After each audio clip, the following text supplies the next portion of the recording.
Shalom, selamat pagi Bapak Ibu Saudara yang dikasihi Tuhan Yesus Kristus. Sebelum kita mendengar kebenaran firman Tuhan, mari kita berdoa. Bapa, dalam nama Tuhan Yesus Kristus, terima kasih kami mengucap syukur Tuhan untuk segala berkat kemurahan-Mu. Tuhan sudah berbuat baik kepada kami hari lepas hari sampai saat ini. Terima kasih untuk anugerah-Mu di hari baru ini. Kembali saat ini kami mau mendengar sabda firman-Mu. Urapilah kami, berikan kami hati yang mengerti, juga taat untuk melakukan setiap kehendak-Mu. Dalam nama Tuhan Yesus kami berdoa. Haleluya. Amin. Saudara yang dikasih Tuhan, ayat firman Tuhan saat ini terdapat dalam kitab 1 Samuel pasal 13 ayat 8-9. Tertulis demikian. Ia menunggu 7 hari lamanya sampai waktu yang ditentukan Samuel. Tetapi ketika Samuel tidak datang ke Gilgal, mulailah rakyat itu berserak-serak meninggalkan dia. Sebab itu Saul berkata, "Bawalah kepadaku korban bakaran dan korban keselamatan itu." Lalu ia mempersembahkan korban bakaran. Saudara yang dikasih Tuhan, ada kisah tentang seorang manajer di sebuah perusahaan yang menghadapi masalah sulit dan butuh keputusan yang cepat.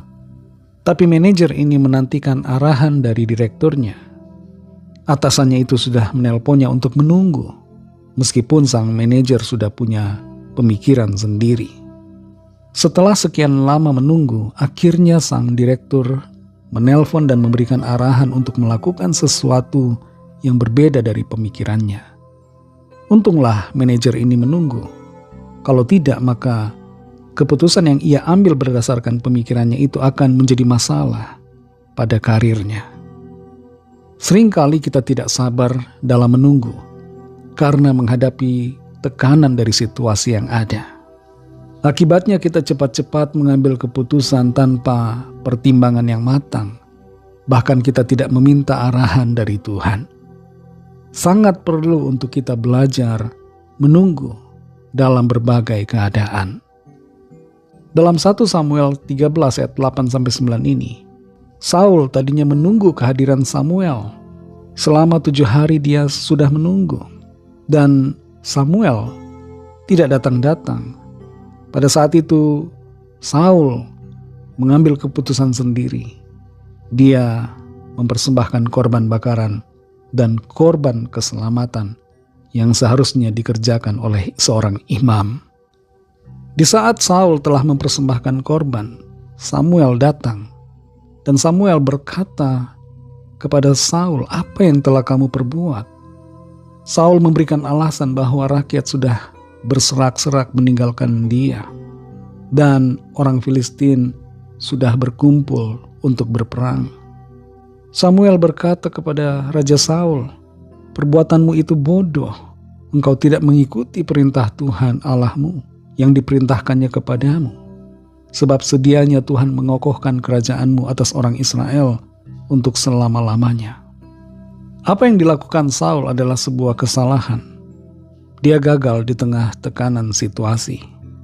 Saul memilih untuk bertindak menurut pemikirannya sendiri daripada menunggu dengan sabar untuk taat.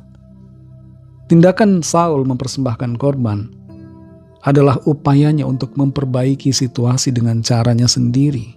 Seolah-olah ia bisa memaksa pertolongan Tuhan datang lebih cepat. Masalah utama dari Saul adalah ketidaktaatannya yang berakar pada ketidakpercayaannya. Saul tidak sungguh-sungguh percaya bahwa janji dan waktu Tuhan adalah yang terbaik. Ia gagal dalam menaruh imannya pada perintah yang sederhana, yaitu tunggu. Apa yang Saul lakukan adalah sebuah kesalahan yang kelihatannya sederhana, tapi fatal. Saudara yang dikasih Tuhan, ujian terbesar kita seringkali adalah penantian dalam ketaatan. Ada kalanya kita berada dalam situasi seperti bangsa Israel yang ada di Gilgal. Kita berada dalam situasi yang sulit, dalam tekanan. Kita bingung harus mengambil keputusan apa, harus bertindak bagaimana. Kita seperti ada di persimpangan jalan. Ada masalah besar yang sedang menekan hidup kita. Masalah keuangan, masalah sakit penyakit, konflik dan berbagai persoalan lainnya. Dan dalam keadaan yang seperti itu kita tergoda untuk mengambil keputusan yang cepat, yang justru seringkali berlawanan dengan kehendak Tuhan karena kita mengambil jalan pintas. Keputusan-keputusan yang kita ambil itu berdasarkan kepanikan kita. Dan karena kita tidak mau sabar untuk menunggu, untuk menantikan hikmat yang dari Tuhan. Kalau Tuhan sedang membuat kita menunggu saat ini, Tuhan sedang mengajar kita supaya kita sabar, supaya kita tidak menjadi orang yang selalu ingin cepat-cepat. Dan Tuhan mau mengajar kita untuk bergantung kepadanya. Kalau ada di antara saudara yang saat ini sedang dalam situasi seperti yang dihadapi Saul, dan saudara ingin mengambil keputusan yang cepat menurut pemikiran saudara sendiri, mari berhenti dulu. Ambil waktu untuk bersabar, menantikan hikmat dan pertolongan dalam waktunya Tuhan. Bergantung penuh kepada Tuhan, dan jangan berusaha untuk mengambil langkah-langkah yang berlawanan dengan firman Tuhan. Mari kita berdoa. Terima kasih Tuhan Yesus, kami mengucap syukur untuk firman-Mu yang sudah kami dengar saat ini. Firman-Mu menolong kami untuk mengerti bahwa kami perlu sekali untuk belajar menunggu, sabar dalam situasi yang sulit, dan terus bergantung kepadamu sepenuhnya ya Tuhan.